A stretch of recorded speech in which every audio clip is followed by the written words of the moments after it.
Selamat pagi, perkenalkan nama saya Stefani Trivena Putri Hurupatu selaku Ketua dari Kelompok 1 Mata Kuliah Pengantar Bisnis dan Manajemen.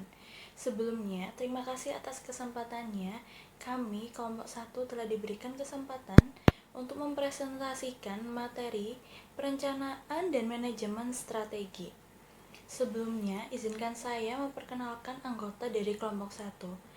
Saya, Stefani Trivena Putri Hurupatu, dengan akhiran NIM 001, dengan rekan saya, Dea Ajeng Kursila, dengan akhiran NIM 002, kemudian Amanda Nabila dengan akhiran NIM 003, Putu Selsi dengan akhiran NIM 004, Muhammad Delvin dengan akhiran NIM 005, kemudian Angela Arifat dengan akhiran NIM 006, dan Melia Widya Arti dengan akhiran NIM 007.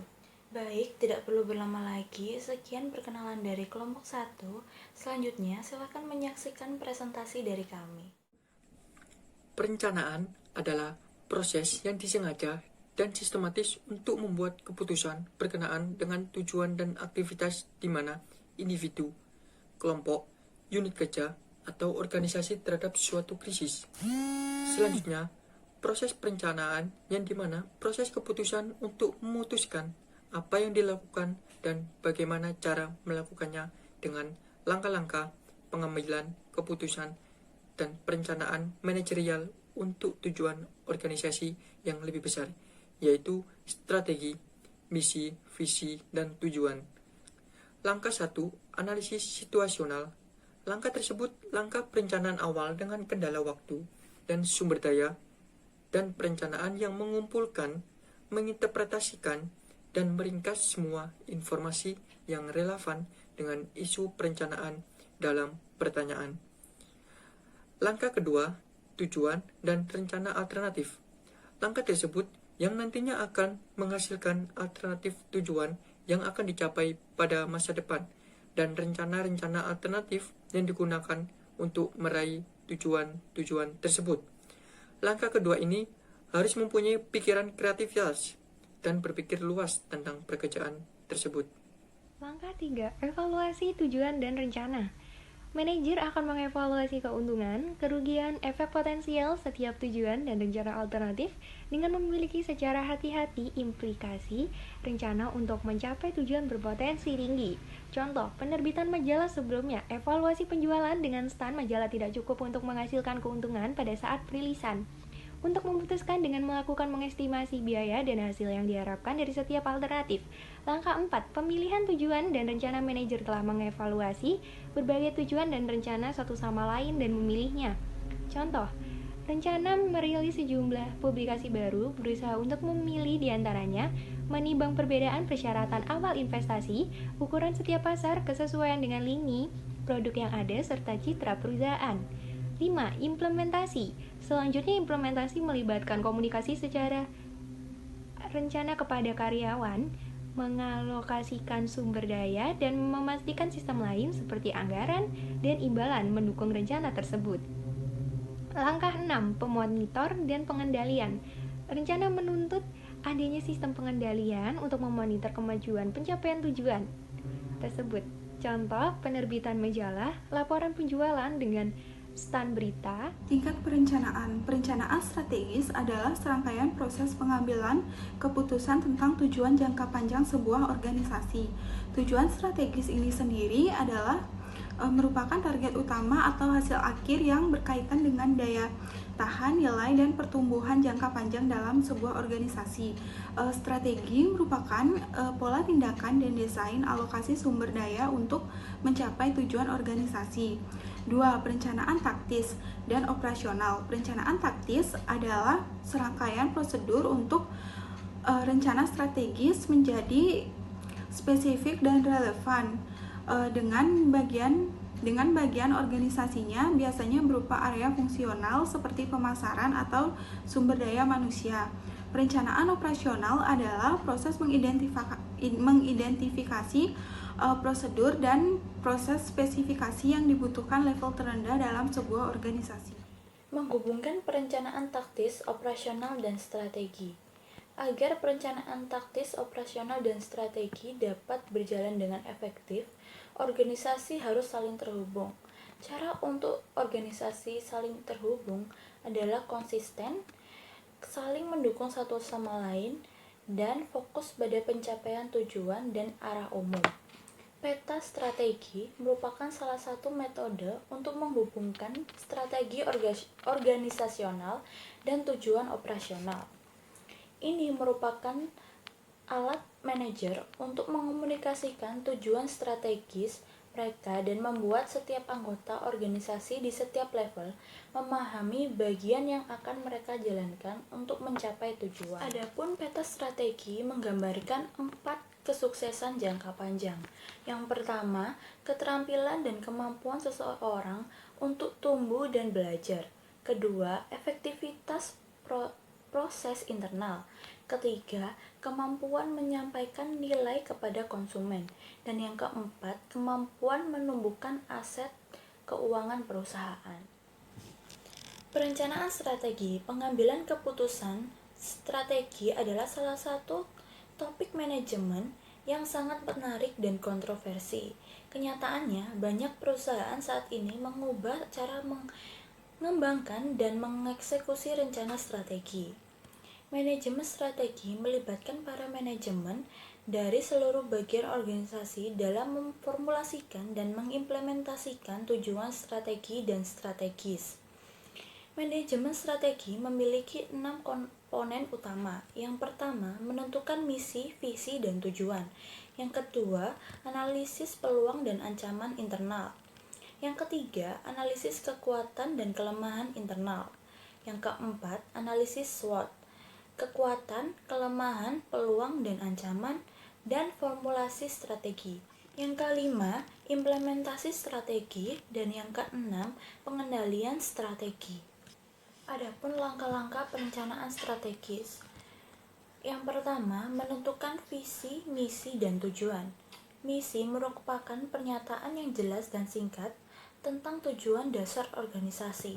Misi menggambarkan apa yang dilakukan organisasi, dilakukan untuk siapa, jasa atau produk bentuknya, dan nilai-nilainya.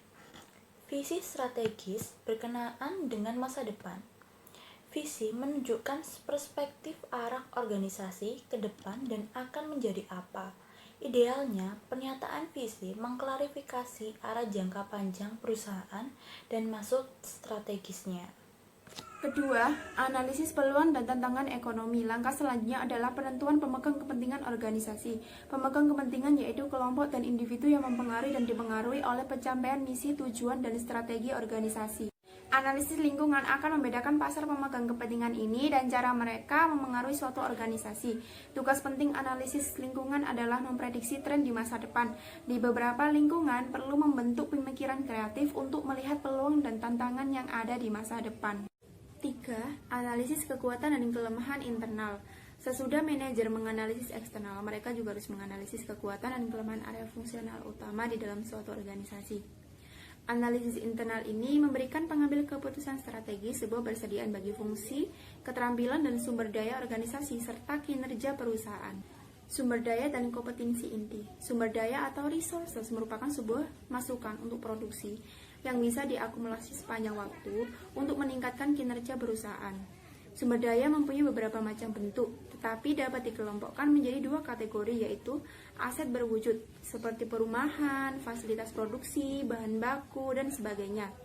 Yang kedua, aset tak berwujud, seperti reputasi perusahaan, budaya, pengetahuan teknis, dan hak cipta, serta pembelajaran dan pengalaman yang sudah diakumulasi. Tolak ukur. Tolak ukur adalah sebuah proses untuk menilai seberapa baik fungsi dan keterampilan perusahaan dibandingkan dengan perusahaan yang lain, dengan tujuan untuk memahami secara menyeluruh praktik terbaik perusahaan lain dan untuk mengambil suatu tindakan untuk mencapai kinerja yang baik dengan biaya yang lebih rendah. Langkah yang keempat yaitu analisis SWOT. Analisis SWOT membantu manajer meringkas fakta yang relevan dan penting dari analisis internal dan eksternal.